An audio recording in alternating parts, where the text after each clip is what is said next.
Boa noite, pessoal. Iniciando oficialmente aqui a nossa aula, então. A gente vai falar de luxação de joelho, que foi uma lesão que a gente teve ontem, né, na Copa Libertadores. Quero mostrar para vocês detalhadamente como é que foi essa lesão e a gente vai entender sobre a luxação de joelho. Meu nome é Marcela Rodrigues, para quem não me conhece, eu sou médico ortopedista e cirurgiã de mão, fui preceptora de residência médica, já fui da SET, da SBOT, que é a Comissão de Ensino, fui do Clube Atlético Mineiro, do futebol feminino, e sou fundadora do curso Ortho Academy, de ortopedia, e o Mão Expert, de cirurgia da mão. Estou lá no Instagram como Marcela, ortopedista, Marcela com 2 L's. Inclusive, quem quiser e puder aí ao longo da aula tirar um print, uma foto de algum slide que ache legal, bota lá nos stories, me marca, que eu vou repostar vocês, eu fico muito feliz, a gente divulga a ortopedia, assim, para o mundo de apaixonados, né? Só quem ama ortopedia entende essa paixão que a gente tem. Espero que todos vocês que estejam aí gostem de ortopedia também. Se não gostem, vão começar a gostar, porque esse tema aqui é bem legal, é bem interessante. E a gente vai mostrando aí para as pessoas esse fantástico mundo da ortopedia. Vamos lá, vamos junto aí. Então, o que aconteceu? Um jogador do Argentinos Júnior ontem, na Copa Libertadores, que aconteceu lá em Buenos Aires, na Argentina, contra o Fluminense, ele teve uma lesão uma lesão de impacto com outro jogador em um lance, e ele teve uma luxação de joelho. Eu vou mostrar a imagem para vocês, para a gente entender o que é a luxação. Porque quando a gente tem algum impacto, a gente não necessariamente vai ter uma luxação, precisa de uma energia de trauma maior.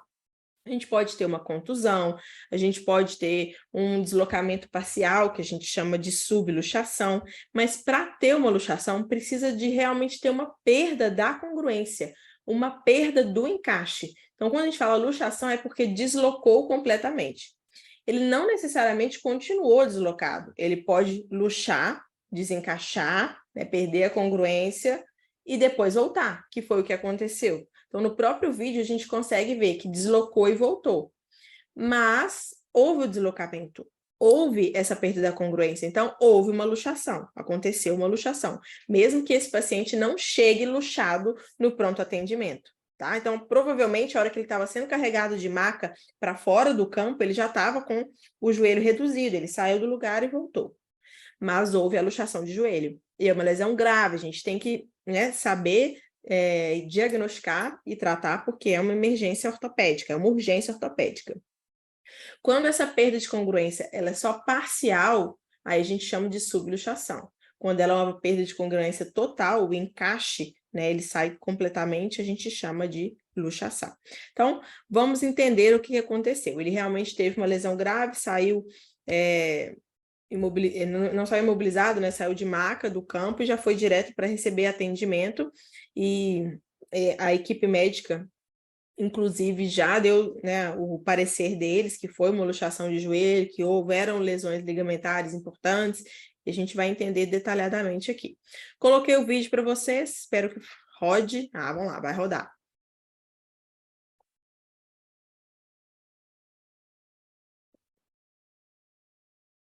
Então, eu vou dar um pause aqui, bem na hora da lesão. Ó, o que aconteceu? Teve uma força, né, uma força direta, um impacto direto, e o joelho dele sofreu uma hiperextensão, né, que não é o normal. Nosso joelho, ele fica ali até em extensão de 0, ou então, né, uma extensão de 5 graus no máximo para quem tem uma hiperfrouxidão ligamentar, mas o normal é que o joelho fique 0 graus, né, fique esticado em extensão. E ele teve uma hiperextensão, uma extensão além do que aquela articulação tolera. Nesse momento, quando ele começa esse movimento de hiperextensão, já começam as lesões ligamentares. Então, a cada grau que ele vai ali tendo essa hiperextensão, lesões vão acontecendo. À medida que maior grau de lesão, de inclinação vai acontecendo, mais lesões de ligamentos diferentes também vai ocorrendo. Então, ele teve aqui uma hiperextensão do joelho. Então, ó, o momento do trauma, ó, o impacto é anterior e ele teve uma hiperextensão daquele joelho. Então, saiu completamente do encaixe, olha só, tíbia e fêmur perderam completamente o encaixe, tá? Então, aqui em câmera lenta para vocês, né? Dobrou bastante. Vamos entender agora o que aconteceu aqui. Dói de ver, exatamente. Eu não gosto muito também de ver o mecanismo de trauma, mas é só para vocês entenderem. Eu não gosto de ficar vendo muito esses vídeos, né? Acidente, essas coisas. Quando o paciente chega para mim, ótimo, ok. Mas ver o acidente é muito ruim, né? Ver a lesão, ver o trauma é muito ruim. Bom, é uma emergência ortopédica, então a gente tem que saber, no plantão de clínica, conduzir lá na beira de campo, dando um plantão de medicina do esporte, ou até em ambulância, em eventos, né? Tem gente que faz plantão em ambulância, ou para quem vem trabalhar no SAMU, ou para o próprio médico ortopedista e traumatologista ali no plantão. É uma lesão grave. Nós vamos entender por que é uma lesão grave, por que eu estou colocando tanto alarde, vocês vão entender por que eu estou destacando isso aqui para vocês. É uma lesão dita como incomum, em alguns livros, inclusive, dita como rara. Então, eles falam que essa é uma lesão rara, só que a incidência provavelmente é subestimada. Deixa eu colocar todo mundo no mute aqui, parece que deu um barulhinho, né?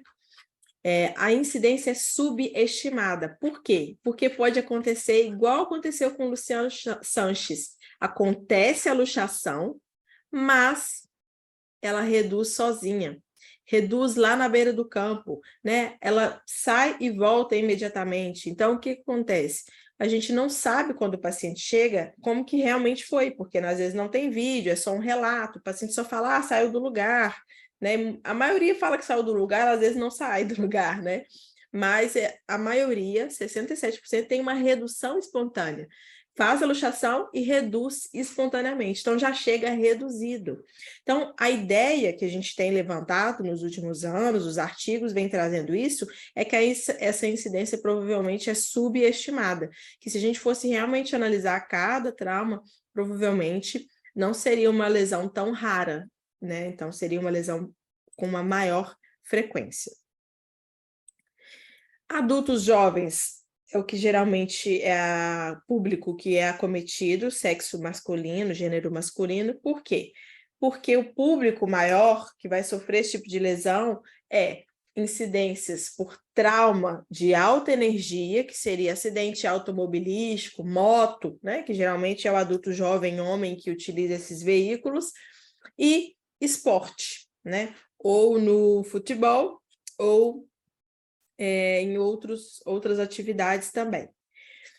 Por isso é que a incidência é maior em adultos jovens de gênero masculino. Preciso saber isso? É importante saber isso por dois motivos, né? Primeiro, quando chega um adulto jovem, sexo masculino, com uma lesão de joelho, a gente tem que pensar nas patologias que estão englobadas ali naquela incidência, naquele perfil epidemiológico. Então, é importante para a gente construir o nosso raciocínio clínico. E o nosso raciocínio clínico, ele é construído através de um funil, né? O diagnóstico é construído através de um funil. A gente começa lá em cima, com as informações de epidemiologia daquele paciente, né? Qual a idade daquele paciente? Qual o sexo, né? Ele trabalha com o quê? Ele tem alguma patologia? É uma mulher idosa que tem osteoporose? Ou é um adulto jovem que joga futebol? Então, aí a gente vai pensar em coisas diferentes para esses dois públicos. Então, a gente precisa desse primeiro degrau do funil, que é a epidemiologia. Depois, a gente vai para a anamnese, que é a história do paciente. Depois, a gente desce para exame físico. E, por último, os exames de imagem. Então, a gente vai descendo esse funil diagnóstico através do nosso raciocínio. Por isso, é importante saber isso. E o segundo motivo que é importante também é que é perguntado nas provas. O nosso preceptor de residência vai perguntar, vai cair na prova de ortopedia, vai cair na prova do TEOT, para quem não conhece, é o título de especialista em ortopedia e traumatologia da SBOT, que é a Sociedade Brasileira de Ortopedia e Traumatologia. Então, estamos falando aqui, gente, tudo que eu falar aqui, eu trouxe para vocês das referências bibliográficas da prova. Todas as aulas que eu faço no Instagram aqui, ao vivo para vocês, no Zoom, são das referências bibliográficas da prova, da Sociedade Brasileira. A gente não sai nada disso, a não ser quando a gente vai discutir um artigo mais atual, que às vezes não está ainda na literatura. Mas todas as informações dessa aula aqui, vocês podem anotar que elas estão nos livros, na literatura, nas referências bibliográficas das provas da Sociedade Brasileira de Ortopedia. Combinado? Seguindo, então. Existem vários mecanismos para causarem a luxação de joelho, mecanismos de lesão. Vocês vão ver que tudo na ortopedia tem mecanismo de lesão, quando a gente está falando de traumatologia, né? O Rockwood, por exemplo, que é esse laranjado aqui, todo começo de capítulo mostra essa fratura é causada com tal mecanismo de lesão. Essa luxação é causada com tal mecanismo. Por quê? Já foi estudado biomecanicamente como é causado, como acontece aquelas lesões. E já tem isso tudo pronto para a gente entender, para a gente raciocinar em cima. E o principal, dessa forma a gente consegue diagnosticar quais lesões aconteceram ali naquela articulação, de acordo com o mecanismo de trauma. Por quê? Em alguns mecanismos tem algumas lesões. Em outro tipo de mecanismo, outras lesões acontecem. Então, vamos entender isso aqui. Existem as lesões torsionais e com estresse em varo e valgo. O que é isso? Lembrando, né? Então, vamos ver meu cotovelo aqui. Vamos ver se vai ser difícil mostrar pelo cotovelo. Vamos ver. Então, aqui está meu cotovelo aqui, ó. Meu cotovelo, como eu tenho um pouquinho de hiperfrouxidão ligamentar, ele tem um pouquinho de valgo. Olha só, meu cotovelo, ele aponta um pouquinho para dentro. Isso aqui é o valgo, tá? Se ele fosse o oposto, apontando um pouquinho para fora, né? A inclinação do cotovelo para fora, ele seria varo. O meu cotovelo aqui, ó, vocês podem ver, os dois são valgo, tá? Apontando aqui a inclinação da articulação para dentro. Esse é o valgo. Quando a gente faz um estresse em valgo e um estresse em varo, a gente está forçando, aumentando esse movimento. Então, a gente pode fazer isso num exame físico ou pode ser um mecanismo de trauma, uma lesão que vai causar um estresse, ou seja, um aumento do valgo ou um aumento do varo. Então, quando a gente tem uma lesão rotacional com aumento de estresse em varo e valgo, a gente vai ter lesão de quê, principalmente? Dos restritores laterais e mediais. São os restritores que vão segurar o valgo e o varo. Então, primariamente, esses restritores, esses ligamentos, eles têm a função de restringir o varo e o valgo. Então, aqui a gente tem o joelho, a gente está olhando ele de frente, né? Aqui está a patela, aqui está o fêmur. Vocês conseguem ver o meu mouse, a setinha do mouse, certo? Só me dá um ok. Vocês estão vendo a pontinha, a setinha do mouse? Sim, beleza. Então, aqui está o fêmur distal, aqui está a patela. Aqui a gente tem a tíbia proximal, que é o platô tibial ou planalto tibial, é a mesma coisa. E aqui tem a cabeça da fíbula. Aqui a gente está representando, né, uma articulação de joelho vista de frente. Do lado lateral, a gente tem o ligamento colateral lateral, que vai sair aqui do côndilo femoral lateral e vai se inserir na cabeça da fíbula. E ele tem umas outras inserções também, mas basicamente ele está aqui. E ele está restringindo o quê? Ele está restringindo o movimento que vai forçar, que vai aumentar essa distância. Então, ele está restringindo, ele é um restritor de varo. Quando eu tenho uma força que aumenta muito o varo, ele não vai conseguir segurar mais e ele vai arrebentar, ele vai fazer aqui uma rotura. Ou ele vai ter uma rotura intrasubstancial, ou seja, no meio da substância do ligamento, ou ele vai ter uma rotura na origem ou na inserção. Quando ele vai fazer essa rotura de origem ou de inserção, ele avulsiona, a gente chama de avulsão, ele arranca, tá? Então, os ligamentos, eles podem ter ou lesão intrasubstancial ou avulsão, que seria o arrancamento. Ou arrancamento proximal, que é da origem, ou um arrancamento distal, que é da inserção. Lembrando que tudo que está mais próximo do centro do corpo, do eixo do corpo, a gente chama de proximal. E tudo que está mais longe do centro do corpo é distal. Então, por isso que aqui, a origem, a gente chama de proximal, e a inserção, que está mais longe do centro do corpo, a gente chama de distal. Então, a gente pode ter essas lesões de um ligamento intrasubstancial ou avulsão, que seria o arrancamento. Então, quando eu forço um varo aqui nesse joelho, eu vou ter lesão do colateral lateral. Agora, se eu forço um valgo do joelho, como se fosse aqui, ó, o meu cotovelo, imagina que esse meu cotovelo aqui é, na verdade, um fêmur com a tíbia, né? Um joelho. Se eu forço um valgo, eu estou aumentando o valgo, eu estou esticando, eu estou estirando o meu colateral medial. Então, eu vou esticando até ele arrebentar. Então, se tem uma força muito forte que força o valgo aqui, ó, ele vai arrebentar, ele vai ter uma lesão de colateral medial. Aqui da mesma forma, ó, imaginem aqui o fêmur e eu vou fazer uma força em valgo. Eu vou trazer a tíbia para cá, ó. O fêmur está retinho e eu vou trazer a tíbia para cá. Se eu vou trazer a tíbia para cá, eu vou esticar, eu vou estirar esse complexo medial. Então, esse colateral medial, ele vai sofrer lesão. E essa lesão pode ser intrasubstancial, que é o que está desenhado aqui, ou vai ser um arrancamento, ou na origem, que é proximal, ou na inserção, que é distal.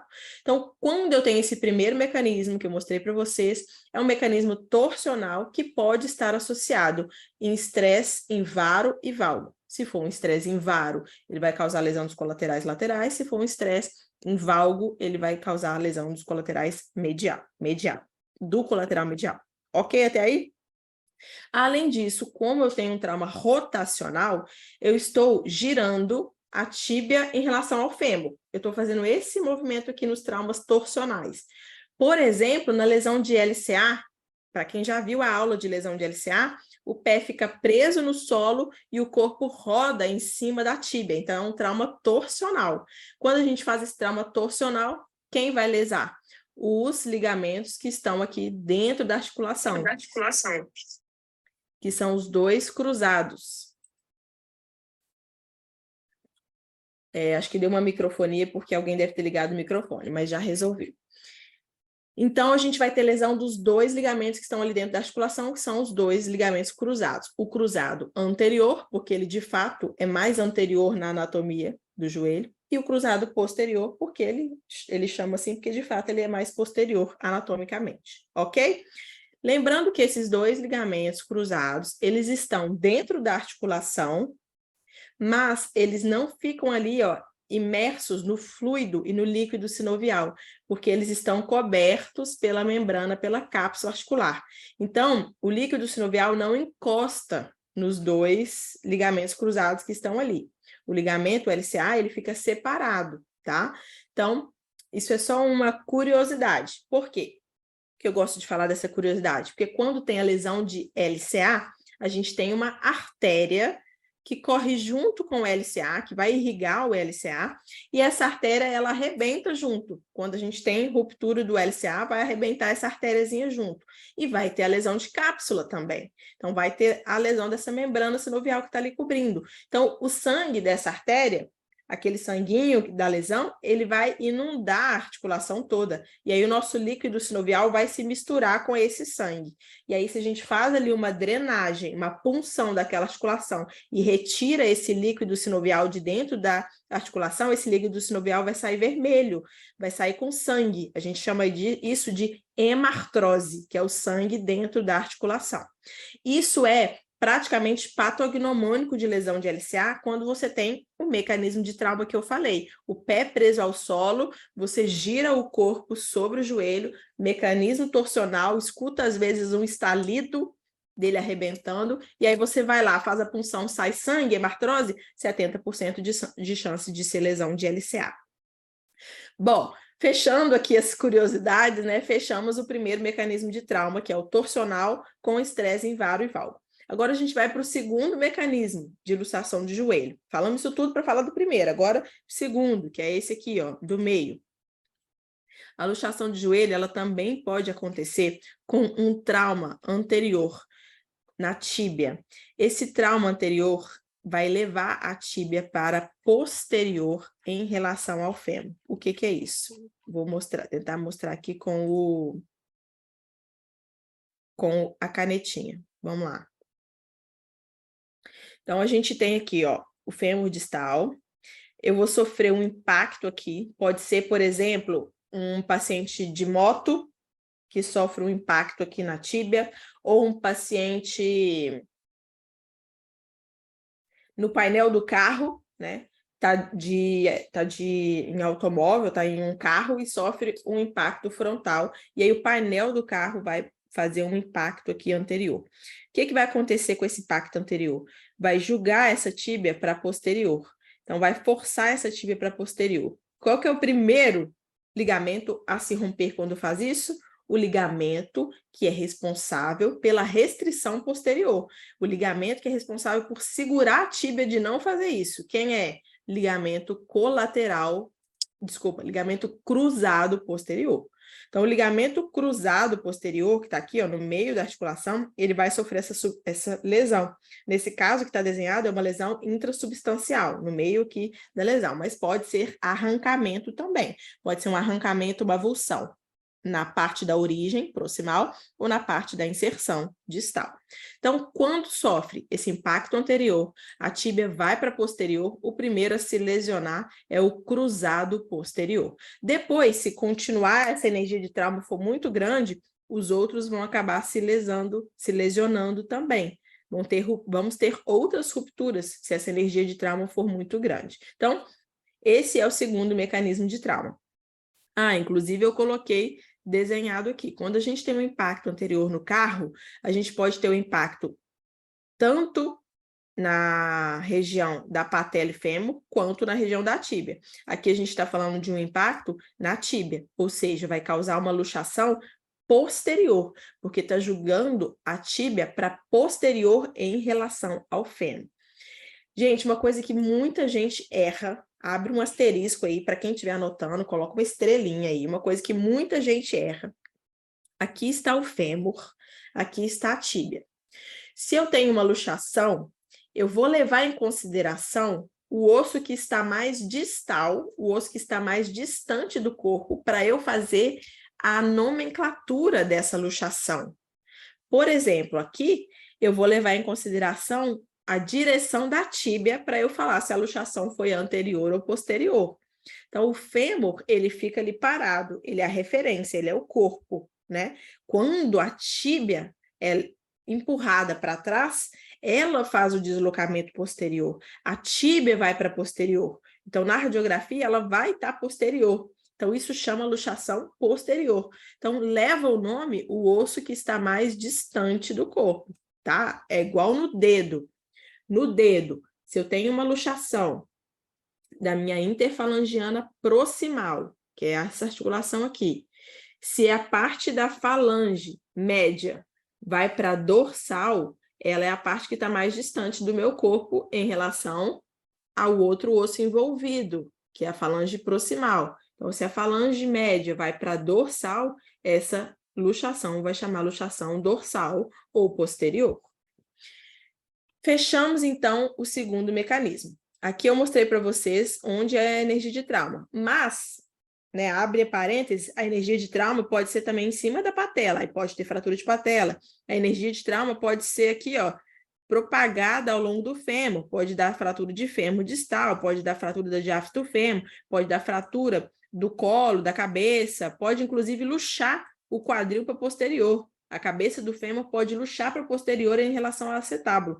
Muitos chamam essa luxação aqui de luxação do painel do carro, porque o painel do carro bate aqui no joelho, empurra o fêmur para trás, a cabeça do fêmur luxa aqui para posterior em relação ao acetábulo. Então, isso aqui às vezes pode acontecer. Apagando tudo dessa segunda análise, desse segundo mecanismo, agora vamos para o terceiro mecanismo de trauma, que até que, enfim, é o mecanismo de trauma do nosso atleta. Então, o que aconteceu? Ele sofreu uma hiperextensão. O joelho não é feito para ter hiperextensão.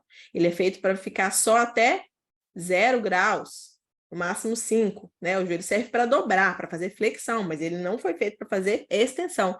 E aí, como ele sofreu uma hiperextensão, empurrou aqui ó, o joelho para trás, então essa energia de trauma está bem na articulação do joelho. Empurrou o joelho para trás e fez o quê? Uma hiperextensão. O que acontece? Qual é o primeiro ligamento a se romper quando a gente tem uma hiperextensão?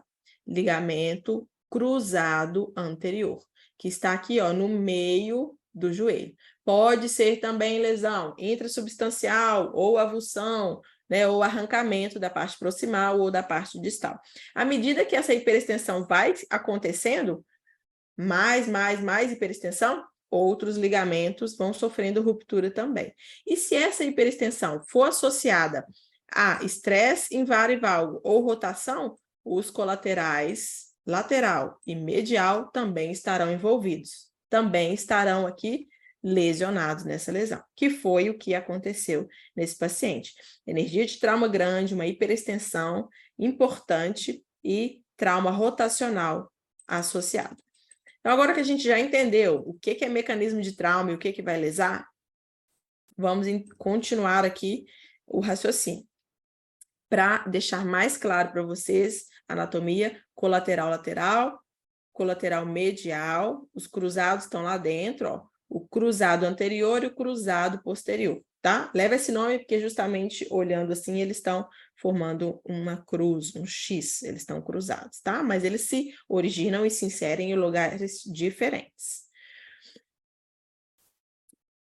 O mecanismo do nosso atleta foi, então, hiperextensão. Hiperextensão é o mecanismo de trauma mais comum, que leva a uma luxação anterior. Isso a gente vai ver em breve. Então, lá a gente viu o mecanismo de trauma que leva a uma luxação posterior e esse é o mecanismo de trauma que leva a uma luxação anterior. Ou seja, a tíbia vem para anterior nesse momento que sofre a lesão do cruzado anterior. Por quê? O ligamento cruzado anterior é o principal restritor da anteriorização da tíbia. Então, é o principal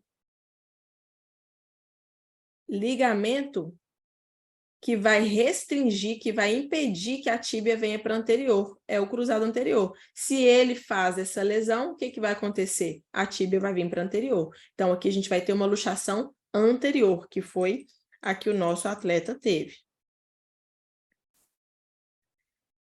Então, ele teve uma hiperextensão com a luxação anterior, que é o mais comum, associado a forças invaro-valgo e rotacionais. Geralmente, trauma de alta energia, carro, moto, e no nosso caso, baixa energia, que são os esportes, né? Existe também muito baixa energia. Existe mecanismo de lesão de luxação com muito baixa energia, que é o quê? Obeso. Paciente obeso, às vezes, ele cai na rua, ou seja, se você for pensar, é um mecanismo de trauma com baixíssima energia, mas é suficiente para ter uma luxação de joelho, pode acontecer. Então, hiperextensão é o mais comum e vai levar o quê? A uma luxação anterior. Agora sim a gente começa a entrar aqui no mundo das radiografias. Olha só, a tíbia proximal fazendo uma anteriorização em relação ao fêmur. Não está alinhado, a gente vê que está desalinhado, perdeu a congruência, perdeu o encaixe da articulação, está luxado. E essa é uma luxação anterior. A tíbia está anterior em relação ao fêmur. Quando a gente tem esse mecanismo de trauma, que é o mais comum, o LCA é o primeiro a se romper, principalmente por forças transversais. E a maioria das rupturas são na substância do ligamento. Então, quando é LCA, que é o primeiro a se romper, a maioria vai ter a ruptura na substância. Quando essa hiperextensão passa dos 30 graus de hiperextensão, vai ter lesão do ligamento cruzado posterior e da cápsula posterior. O mais comum é que aconteça uma avulsão femoral, ou seja, uma avulsão da parte proximal, uma avulsão da origem do ligamento. Ele se origina no fêmur e ele se insere na tíbia. Então, a avulsão femoral é a avulsão da origem dele lá no fêmur, que é o mais comum. Então, no caso de LCA, na substância, e maior de 30 graus de hiperextensão, foi esticando, estendendo, passou de 30 graus, lesão de LCP. Passou de 50 graus de hiperextensão, lesão da artéria poplítea. A artéria poplítea, ela passa bem aqui atrás, bem centralizada no joelho, inclusive se vocês colocarem a mão atrás do joelho de vocês, que a gente chama de fossa poplítea, vocês vão conseguir palpar o pulso da artéria poplítea, vocês vão conseguir sentir essa pulsação. E ali ela tem pouca mobilidade, porque ela acabou de passar no hiato dos adutores, que é um espaço ali formado entre os músculos dos adutores e o fêmur. Então, a gente tem ali uma pequena mobilidade. Passou de 50 graus de hiperextensão, vai ter lesão da artéria poplítea. E aqui está a maior razão, causa da gente falar assim, é uma urgência ortopédica. Porque se a gente não faz o diagnóstico dessa lesão arterial, o paciente pode evoluir com uma isquemia, com uma necrose e até uma amputação daquele membro. Por quê? Por perda da irrigação sanguínea, por perda da vascularização. Então, é uma urgência ortopédica, tem que fazer a avaliação arterial desse paciente, mesmo tendo pulso, pode ter lesão arterial, inclusive tem as formas da gente fazer esse diagnóstico. Quando a gente tem uma lesão da artéria, a gente pode ter uma lesão uma secção completa, claro, aí ninguém vai ter dúvida que tem a lesão arterial, mas pode ser uma lesão da íntima, da camada íntima da artéria. Então, pode ser que vá se formando um trombo ali aos poucos e esse trombo faça uma oclusão arterial. Então, temos que avaliar esse paciente para descartar a lesão arterial quando houver luxação de joelho. Isso aí é primordial, isso é essencial. Outras lesões que podem acontecer, podem ter fraturas associadas. Aqui, por exemplo, a gente teve fratura, ó, tíbia anterior e fíbula, né? Aqui está o fragmento. Então, esse aqui é um exemplo de luxação do joelho associado à fratura de tíbia e fíbula. Pode ter também outras fraturas? Pode. Platô tibial, acetábulo, fêmur. Pode ser exposta, 1/3 das luxações de joelho são expostas, por quê? Porque a energia de trauma é muito grande, então geralmente é suficiente para ter o quê? A lesão de pele, a rotura daquelas estruturas de partes moles e expor essa articulação, expor essa fratura, de forma que pode ser uma luxação exposta. Amputação em até 40% dos casos diagnosticados. Lesão nervosa, geralmente é o nervo fibular que passa aqui, ó, no colo da fíbula. Então, tem a luxação, arranca aqui, faz um estiramento, uma tração, ou até uma lesão direta, né, pela própria cabeça da fíbula, e vai ter lesão do nervo fibular. Ele contorna o colo da fíbula proximal. Isso acontece em 1/4 dos casos. É muito grande a incidência, é muito alta. E pode ter lesão vascular em até 64% dos casos. Não necessariamente lesão completa, mas lesão vascular presente, que necessite, né, de alguma avaliação mais cuidadosa de um cirurgião vascular. Então, muitas vezes, esse paciente é avaliado por uma equipe multidisciplinar. O cirurgião geral talvez vai fazer a admissão desse paciente, o ortopedista vai ser chamado, o cirurgião vascular também, tá bom? Então, a gente tem aqui o nervo fibular comum, antes dele dividir, tá? Perguntaram aqui no chat. É o nervo fibular comum, antes mesmo dele dividir em superficial e profundo. Das lesões vasculares, a gente tem a lesão o quê? Da artéria poplítea, que eu comentei com vocês, depois que ela saiu aqui do hiato dos adutores, e antes de entrar no músculo sóleo, antes de entrar ali abaixo do sóleo, porque é uma região onde ela não tem muita mobilidade, então é fácil de ter essa lesão.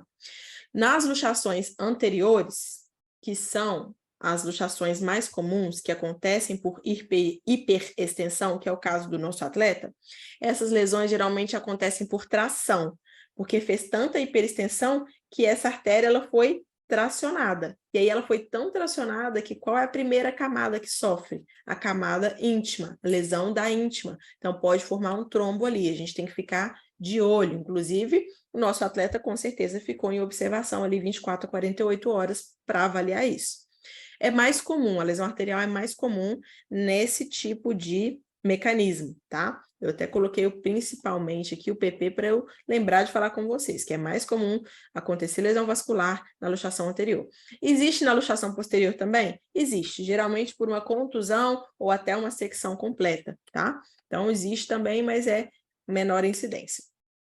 Presença do pulso presente, o pulso lá arterial, você sentiu o pulso, não descarta que teve lesão arterial, porque pode continuar tendo pulso e depois formar realmente essa oclusão completa. E se tiver lesão da artéria poplítea, tem que fazer revascularização em até 6 a 8 horas. É uma urgência, tá? Tem que ser feito ali um procedimento cirúrgico. Chegou o paciente para a gente, como que eu posso suspeitar, né? Porque, por exemplo, pode ter acontecido uma redução espontânea, igual foi do Sanches. Então, como que eu posso suspeitar? Um recurvatum acima de 30 graus, ou seja, uma hiperextensão, né? O joelho chega estendido acima de 30 graus, uma instabilidade antero-posterior acima de 1 centímetro e hemartrose. Hemartrose é o sangue dentro da articulação que a gente foi lá, puncionou, retirou o líquido sinovial e tinha sangue dentro da articulação. A clínica é variável, pode ser sinais sutis como dor, inchaço, escoriação, pode ter sinais de instabilidade ligamentar ou pode ter uma deformidade grave, até uma luxação irredutível, ok? Então, pode ter aí sinais bem características. Perguntaram aqui se com a lesão do nervo fibular ele pode evoluir para pé caído. Sim, porque ele não vai ter a extensão do pé. Essas lesões podem ser temporárias, que é a neuropraxia, ou essas lesões podem ser mais graves. Então, isso aí vai depois ser estudado, vai ser analisado para fazer o diagnóstico e identificar o tratamento. Ok? Então, o exame físico ele vai ser feito assim que o paciente chega, ele vai ser feito 2 horas depois, 4 horas depois, 6 horas depois de 6 em 6 horas, esse paciente vai ser reexaminado. Por quê? Essa vascularização, ela deve ser olhada ali nas primeiras 24, 48 horas. Esse paciente vai ficar em observação naquele período inicial, para não deixar passar nenhuma lesão mais importante que necessite de cirurgia. Quais exames complementares eu vou solicitar? Primeiro exame complementar que a gente solicita na prática da ortopedia é a radiografia. É um exame rápido de ser feito, é um exame fácil, simples, necessita de um técnico de radiologia para fazer, é um exame barato e comparativo aos outros exames, é um exame sem efeitos colaterais, né? A gente chega ali, faz o exame, a radiação é muito pequena, não vai trazer efeito colateral para aquele paciente, e é um exame de amplo acesso. Você chega na UPA, você tem um raio-x, você vai ali no quarteirão do centro, você tem um lugar que faz radiografia, tá? Então, é um primeiro exame que o ortopedista solicita. Gente, tem que saber interpretar a radiografia. É básico. E as faculdades de medicina não ensinam. Por quê? Não dá tempo de ensinar tudo. Ok, não dá tempo de ensinar tudo. Mas quando chega lá no plantão, 30% das queixas são músculo-esqueléticas. E aí ninguém sabe olhar a radiografia, né? Manda mensagem lá para a Marcela perguntando o que é o raio-x. Eu recebo todo dia raio-x. Isso aqui é o quê? Tem o quê? E tal. Bom, gente, tem muita coisa que dá para resolver, que você vai conseguir bater o olho e resolver, né? Você vai ter olhos treinados. É claro que a gente vai conversar aqui só sobre esse caso, mas depois a gente consegue entrar em detalhes de análise de radiografia. Vou mostrar para vocês, né? Tem o Ortho Academy, tem o curso de interpretação de imagem ortopédica, então a gente vai depois falar a fundo sobre imagem, mas vocês vão ver aqui como é importante entender uma radiografia, porque não é só ver que é um joelho, não é só ver que é um fêmur, patela e tíbia. Tem muitas outras coisas para a gente conseguir ver. Esse joelho está normal, por exemplo, né? Muitos diriam que sim, mas não, a gente tem aqui uma subluxação. A tíbia está subluxada posteriormente em relação ao fêmur. Esse não é o encaixe perfeito da articulação do fêmur. Esse perfil de joelho aqui, ele deveria estar com esse platô tibial aqui, ó, diante dos côndilos femorais, mas não, ele está posteriorizado. Isso aqui é uma subluxação posterior. Por que é subluxação? Porque é uma perda parcial da congruência, ainda tem um pouquinho de articulação encostando aqui. Se fosse totalmente aqui atrás, ele seria uma luxação completa, ok? Qual é o ligamento que está, né, que foi o primeiro a ser lesionado aqui? O colateral, o cruzado posterior. Por que cruzado posterior? Porque ele é o restritor primário da posteriorização da tíbia em relação ao fêmur. Tanto é que, qual é o exame físico para avaliar cruzado posterior? Gaveta posterior. Eu empurro a tíbia para posterior, para avaliar se ele está íntegro ou não. É claro que eu não vou fazer esse exame no paciente machucado igual o Sanches, né, gente? O joelho está doendo muito, acabou de ter lesão, né? A gente vai ter muito cuidado em relação a isso aí. Se ele estiver anestesiado, eu consigo fazer esse exame completo, esse exame físico completo dele. Bom, radiografia AP e perfil são obrigatórias, sempre no mínimo 2 incidências, e eu posso solicitar também a oblíqua a 45 graus. Raio-X controle pós-redução, precisa pedir? Ou seja, eu já reduzi o joelho, chegou reduzido, eu tenho que pedir um raio-X depois de colocar o joelho no lugar? Sim, depois de fazer uma redução, de uma luxação, tem que fazer um novo raio-x, uma nova radiografia. Para quê? Para olhar se tem fratura, avulsão, para olhar se tem lesão osteocondral, para olhar se ficou alguma subluxação, para olhar se tem fratura de Segond, que é um sinal de avulsão da cápsula, se tem uma assimetria no espaço articular, para ver se eu tenho uma posteriorização da tíbia, que é esse caso aqui, que tem ainda uma posteriorização da tíbia em relação ao fêmur, que é a lesão de LCP. Então, eu não estou vendo LCP, mas eu sei que ele está lesionado. Então, é uma lesão é uma avaliação indireta. Eu vejo uma radiografia, eu vejo parte óssea, mas eu sei que ele teve uma lesão de LCP. Eu já sei que ele teve uma lesão de cruzado posterior nesse caso. Então, a importância de saber avaliar uma radiografia. Não é só ver aqui o osso, tem muitas outras coisas, muitos outros detalhes. Como é um joelho normal, inclusive um aluno nosso que fez esse desenho bacana aqui, ó, joelho normal. Aqui está a patela, essa sombra branca, aqui está o fêmur distal, então é o côndilo medial e o côndilo lateral. Como que eu sei que esse aqui é o côndilo lateral? Porque aqui está a fíbula, e a fíbula é lateral. Então aqui está o platô, ou planalto tibial, a eminência intercondilar, ou as espinhas intercondilares, platô medial, platô lateral, cabeça da fíbula. Então esse é o joelho de frente. Joelho de lado, olha só como que está alinhado, como que o platô tibial está encaixado aqui no fêmur distal, né? Esse aqui é um joelho normal, visto de perfil. Então, aqui é o tendão do quadríceps, que eu consigo ver, inclusive, se tiver um derrame articular, aqui vai ter mais tecido escurecido e rechaçando, vai estar empurrando o tendão do quadríceps, né? Então, eu posso ver um sinal aqui de coxim. Aqui está a patela, aqui está o tendão patelar, platô da tíbia, com a eminência intercondilar, tuberosidade anterior da tíbia, que é, inclusive, aonde acontece a patologia de Osgood-Schlatter em adolescentes e em crianças, né, nessa parte aqui da tuberosidade da tíbia.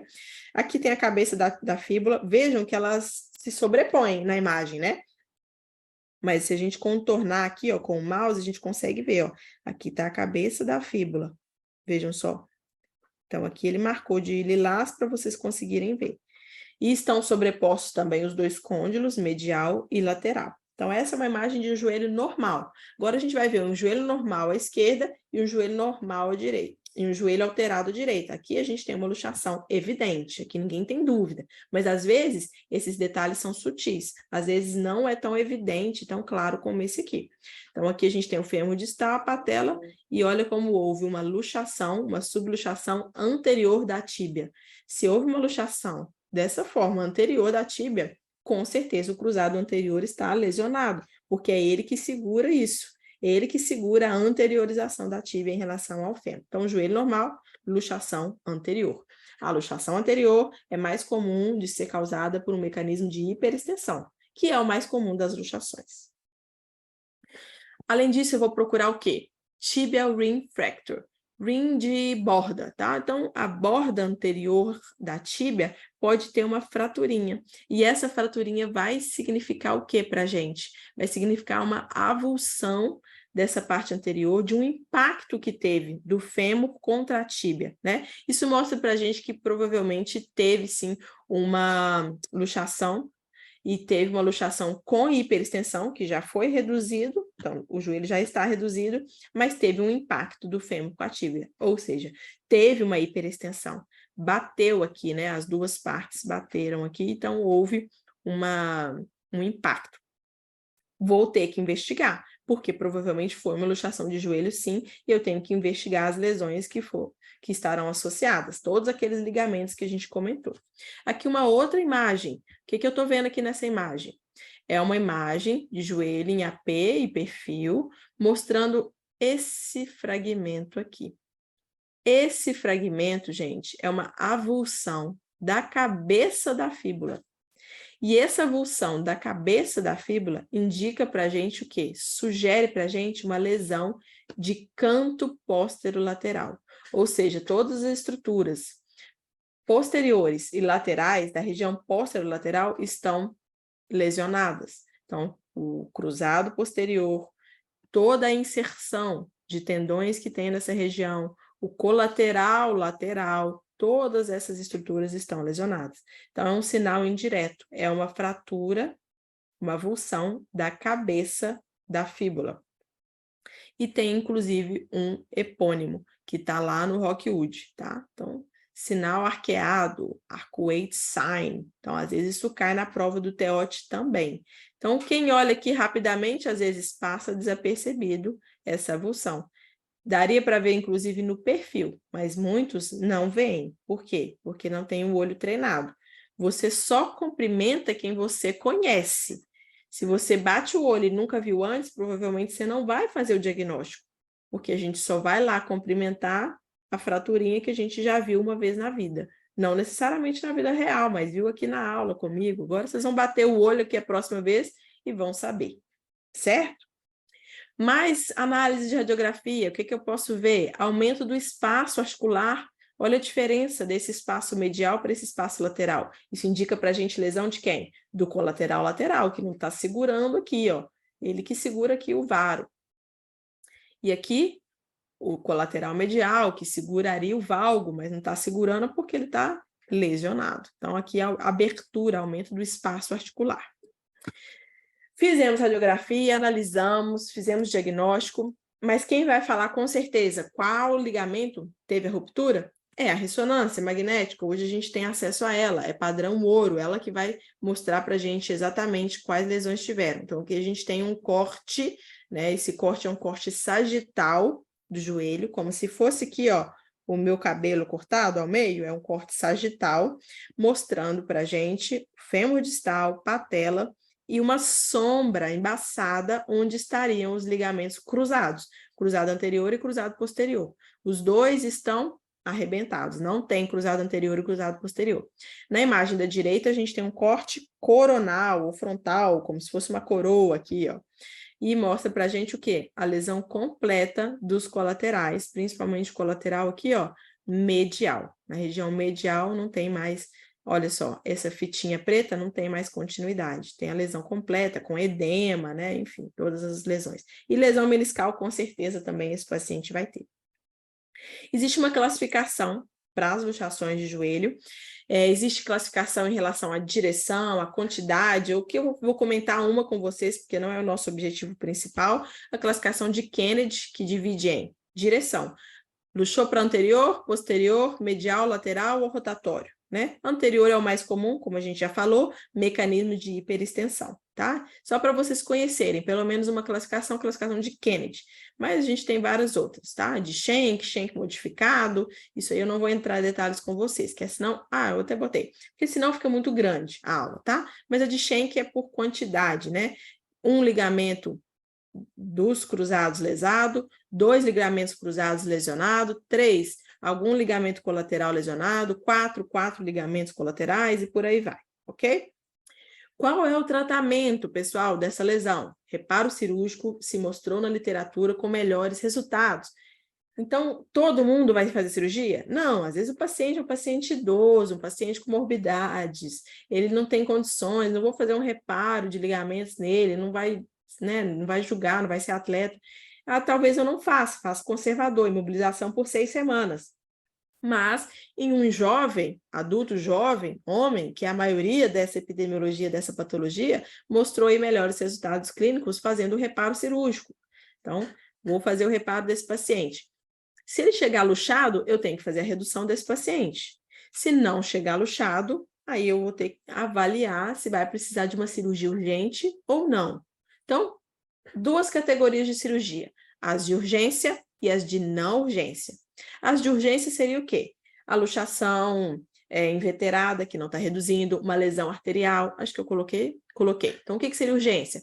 Uma articulação muito instável, o joelho com lesão arterial, um joelho com síndrome de compartimento associada. Lembrando, síndrome de compartimento é quando a pressão dentro de um compartimento osteomiofacial aumenta e se eleva tanto que começa a impedir a irrigação sanguínea, o paciente começa a ter uma dor importantíssima, uma dor desproporcional e não melhora com nenhum medicamento, e aí você vai suspeitar de síndrome de compartimento. É uma urgência ortopédica, tem que ir para o bloco cirúrgico fazer cirurgia. Qual a cirurgia? Fasciotomia. Abrir a fáscia de fora a fora, igual está aqui nessa imagem. Eu vou abrir a face, a perna toda, e vou liberar esse compartimento. Quando a gente libera, a pressão é tão grande que o músculo muitas vezes até extravasa para fora. Quem já assistiu minha aula de síndrome de compartimento, tem inclusive, se não me engano, no YouTube, vai estudar e vai ver isso aqui depois, tá bom? Quem ainda não tiver assistido, vai lá assistir. Quem já assistiu, vai lembrar que eu falei disso aqui. Outras indicações de cirurgia de urgência, quando é luxação exposta, né? Abriu a lesão de pele, tendão, e aí entrou comunicação de bactérias com o meio interno, tem que tratar com antibiótico, lavagem, desvedamento, bloco cirúrgico, é uma urgência. E quando ela é irredutível, não conseguir reduzir, eu vou ter que abrir para reduzir, porque às vezes tem uma interposição de alguma estrutura que está impedindo eu reduzir aquela articulação. Então, essas são as cirurgias de urgência.